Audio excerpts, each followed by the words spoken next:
লাভ মানে কি বলো তো? লাভ মানে কি বলো? এবারে এবারে হাসায় হাসায় হাসা বা লাভ মানে কি বল? হাসা।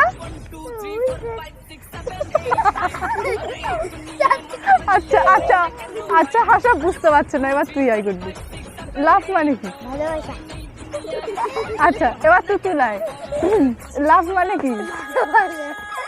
এবারে অঙ্কিতা আয়। তার মানে ভালোবাসা।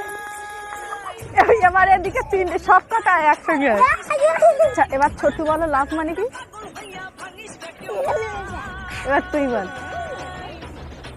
ভালোবাসা। আচ্ছা, সবাই বলেছে তো এবারে সবাইকে একটা করে পড়া ধরবো, কতটা পারে দেখা হবে, ঠিক আছে? নাও প্রথমে ছোট্ট আসে একটা ছড়া বলে দাও।